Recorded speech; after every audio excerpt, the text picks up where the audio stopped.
বঙালমৰা গাঁও পঞ্চায়তৰ ৮ নং ৱাৰ্ডৰ ৱাৰ্ড সদস্য পদৰ প্ৰাৰ্থী মিছ ইজনাৰা বেগমৰ নিৰ্বাচনী প্ৰচাৰ। সামাজিক ন্যায়, সমবিকাশ আৰু প্ৰগতি আৰু উন্নতিৰ পথত আগুৱাই যোৱাৰ স্বাৰ্থত ২ নং আহমেদপুৰৰ ঘৰে ঘৰে চলাইছে এই নিৰ্বাচনী প্ৰচাৰ।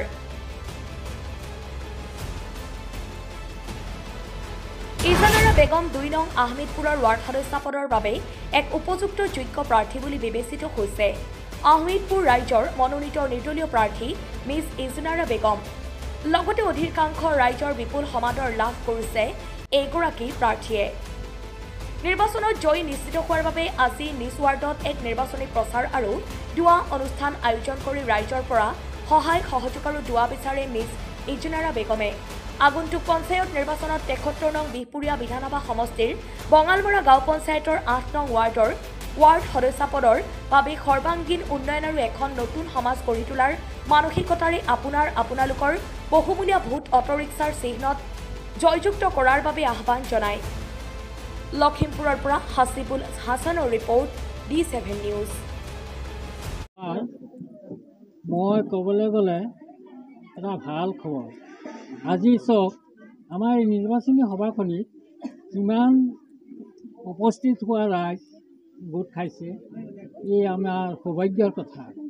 আমি ইতিমধ্যে যি নিৰ্বাচনী প্ৰচাৰ চলাই আছোঁ, এই সভাখনিত যি মানুহখিনি আমাৰ ইয়াত উপস্থিত হৈছেহি আৰু এনেকুৱা ধৰণৰ আৰু বহুত সভাত ইয়াতকৈ বেছি মানুহ আমাৰ গোট খাইছে।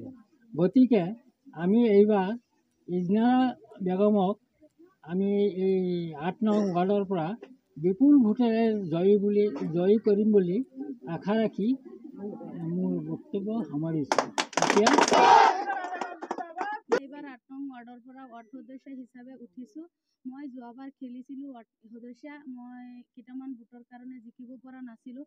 এইবাৰ ৰাইজে মোক সহায় সহযোগিতা কৰিছে, ৰাইজৰ বিপুল সঁহাৰি পাইছোঁ আৰু ৰাইজে মোক আঁকোৱালি ল'ব বুলি আশাবাদী। সকলোৰে পৰা মই আশাবাদী।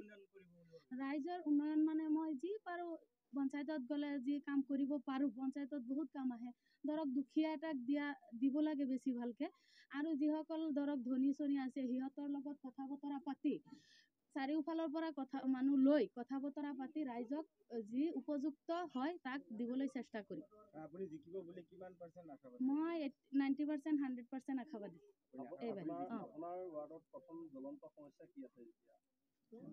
বহুত সমস্যা আছে, ৰাস্তা ঘাটৰ সমস্যা আছে, পানী যোগানৰ সমস্যা আছে। আমাৰ পানীটো দিছিলে, এতিয়ালৈকে পানী অহাই নাই, অনলি লগাইহে থৈ দিছে। ৰাস্তা ঘাটৰ বহুত অসুবিধা আছে, PMYৰ ঘৰৰো অসুবিধা আছে, বহুত মানুহ ৰেচন কাৰ্ডৰ অসুবিধা আছে।